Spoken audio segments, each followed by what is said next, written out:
Welcome everybody to the Pederscope. I'm your host, Steve Pederson. Dennis, welcome. Great to see you guys.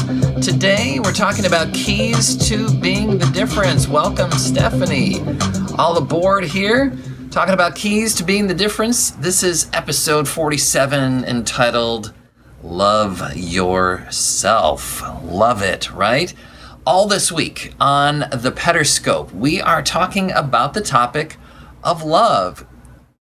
And let me tell you, a few years ago, if you would have told me that I needed to love myself and that loving myself was one of the most important things that I could do, I would have immediately shut you out, labeled you as a heretic or called you a lunatic or judged you as being a wacko. I was in a kind of a crazy place a few years ago. I thought loving yourself was selfish, self-centered, unspiritual, and all of this thinking came from my religious background. It came from my religious understanding, the understanding that I had gained over the years. I was a little confused about some things. What does it mean to love yourself? Obviously, if you've ever been on an airplane and you've probably heard this metaphor or analogy before, where they talk about, in the case of loss of cabin pressure and the oxygen mask comes down, put your own mask on first, save yourself first, so then you will be useful and helpful. Then you can help other people once you take care of yourself. There's a golden rule. The golden rule says, do unto others as you would have others do to you. So there's this intentional way of thinking about how to treat other people. You think about, how would you like people to treat you? And then you treat them that way. Well, how about you think about how you would like how did you realize your error? That's a great question. Let me get to that in just a second. The golden rule, you love others as you would love yourself. Think about, how would you like to be treated? And then, let's say if you had a servant or somebody, a few people that, were just around you to treat you like a king. Wouldn't that be great? Wouldn't you love that? And then you just treat yourself that way. Here's a great question. Because a lot of this comes down to our thoughts. We can start there, like in loving ourselves. We just start with our thoughts, the thoughts that go through our mind. And we can ask ourselves or say to ourselves, if you wouldn't say this to your best friend, why would you say it to yourself?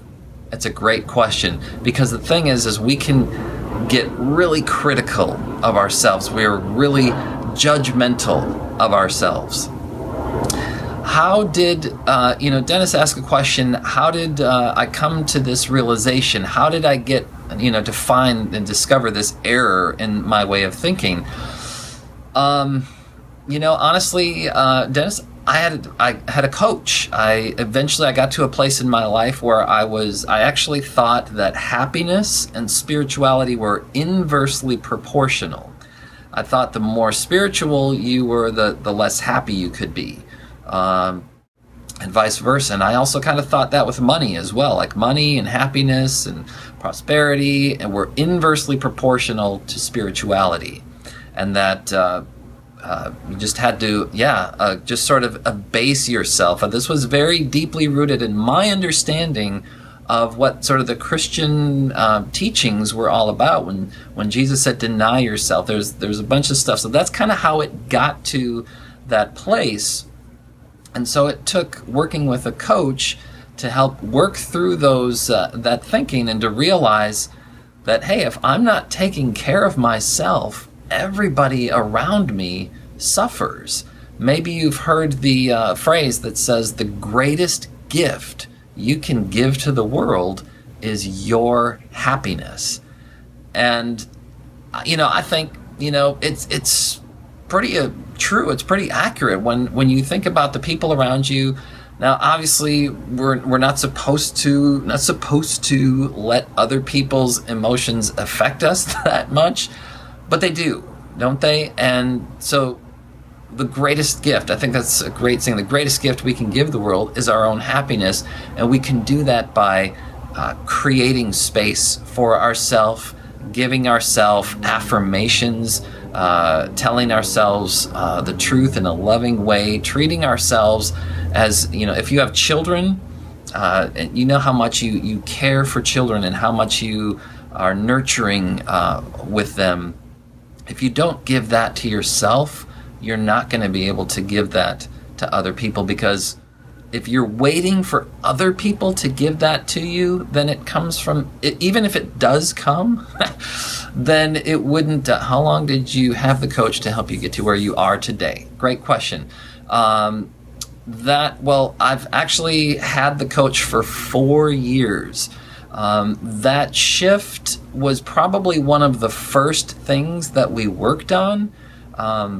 So it took. It was a process, and it's something that continues, for me to continue to work on. Sometimes I don't see it, and that's why I think it's helpful to have a coach, to have somebody that can help you see the thoughts that you're thinking that you might not be consciously aware of. So there's kind of a couple of things. I think meditation definitely helps bring you into the moment, helps you to be aware, the thoughts that are going through your head. But yeah, having this coach, it's taken a while for me to really work through these and to get on a consistent basis where I can forgive myself. That's a huge one, is forgiving yourself. Oh my gosh, I could go on for hours on that one.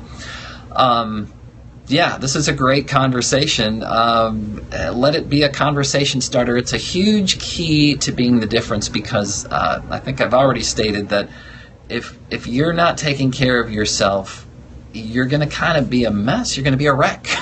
and I can attest to that. And what that's going to lead to is spreading that sort of toxic thinking around to other people. Loving yourself, forgiving yourself, caring for yourself. Yes.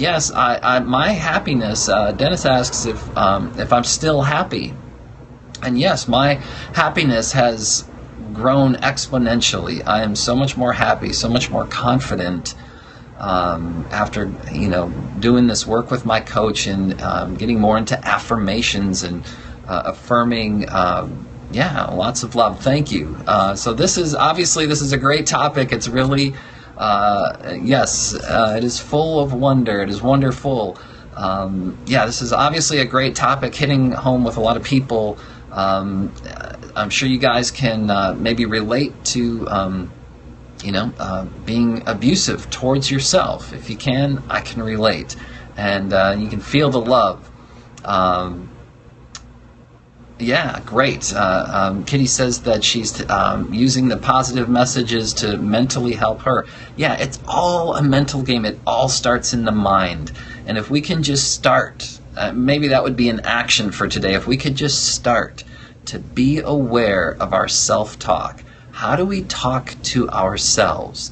Do we say things like, man, I'm such a loser, I'm such an idiot? Would you say that to your best friend or a spouse if you have one? It takes intentional effort to build somebody up. And so it takes intentional effort to build ourselves up and give ourselves the love that we need to be in a good place so that we can be of service to other people. So that is our Pederscope thoughts for today. Thank you guys so much for joining me. Thank you for your comments. This has been, I think for me, one of the best Pederscopes because of the topic and because of our interaction today. Have a wonderful day today. If you're new here, I've been here. Yes, mindfulness. Thank you for that. So if you're new here, we're here every weekday morning, 8:35 a.m. Central Time with keys to being the difference. Have a great day, guys. Love yourselves. Let it shine on the rest of the world, and we'll catch you next time. Thank you for all the love.